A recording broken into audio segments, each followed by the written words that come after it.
მოდი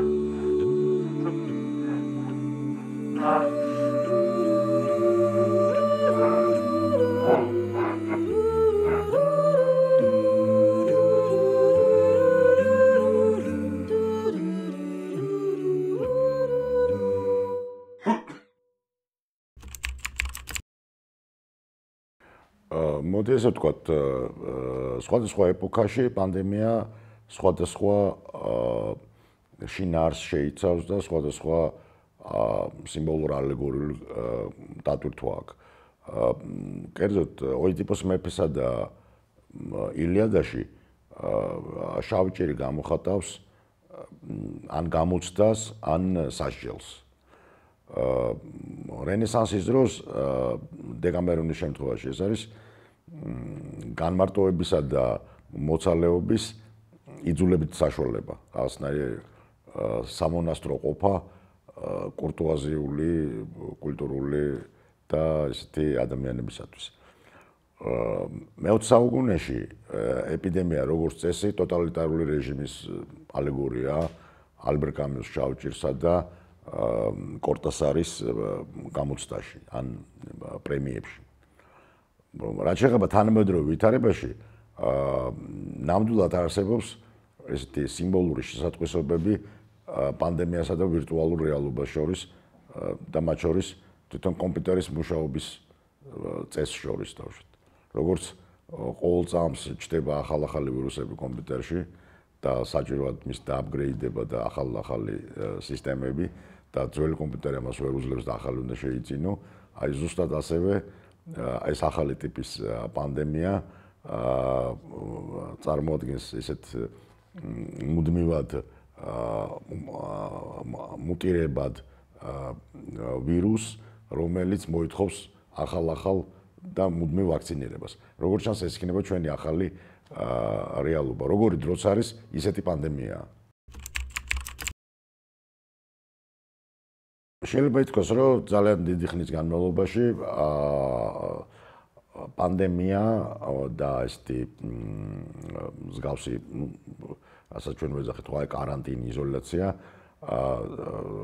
ძალიან ხშირ შემთხვევაში იწვევდა სტიმულირებას იმისა, რასაც შეიძლება დავარქვათ მეტაფიზიკური ჭვრეტითი ცხოვრება. დავუშვათ, თუ გავხსენებთ ისეთ ტექსტს, როგორც არის საშუალო საუკუნეების იაპონური არაჩვეულებრივი ტექსტი ბუდისტი ბერის კომო ნოტრამეის დაწერილი განდეგილის ჩანაწერები, სწორედ აი კიოტოს ცნობილი მეწრების შემდეგ ხდება, როდესაც კიოტოში ვრცელდება შავი ჭირი და კომუნოტამი გარბის კიოტო იმპერიის დედაქალაქი იყო და განმარტოვდება ტყეში და აი ეწევა სწორედ ესეთ განდეგილის ცხოვრებას, რომლის შესანიშნავი შედეგია მისი განდეგილის ჩანაწერები იაპონური ლიტერატურის ერთ-ერთი და მსოფლიო ლიტერატურის ერთ-ერთი ულაპარაკო შედევრი. ხშირ შემთხვევაში მართლაც კარანტინი, პანდემია აღძრავდა ადამიანში რაღაც გარკვეულ სტიმულს ეცხოვრა შინაგანი ცხოვრებით და ხშირად მსოფლიო ლიტერატურაში მართლაც карантиნა და პანდემია გამოხატავს სწორედ აი ამ გარკვეული აზრით შეიძლება ითქვას ეს პერმონაზმური განდეგილური შინაგანი ცხოვრების სტიმულაციას გამოხატავს.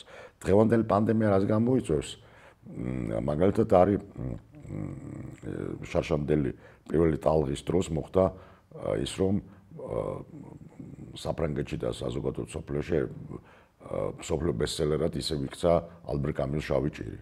ასევე დანიელ დეფოს დღიური შავი ჭირის პერიოდში დაწერილი დღიური, რომელიც სხვათა შორის არის ეპიგრაფი არის ამ ტექსტიდან კამიუს შავ ჭირში, ესეც ასევე ბესტსელერი გახდა. ანუ აი ამ ძველ ტექსტებში, კლასიკურ და ძველ ტექსტებში არის დაგროვებული გარკვეული რაღაც ესეთი შინაგანი პოტენციალი, რომელიც დღეს შეიძლება გამოვიყენოთ, გაჩნია უყურთ რა დონეზე ჩვენი სულიერი ცხოვრება. ერთი მხრივ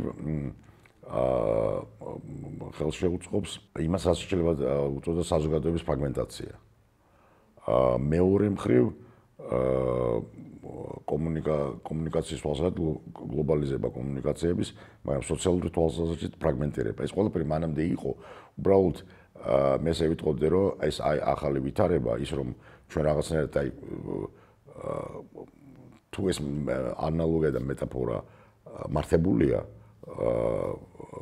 კორონავირუს პანდემიასა და ვირტუალურ რეალობასა და კომპიუტერს შორის, მაშინ შეიძლება ითქვას, რომ ორი ვექტორი აქვს.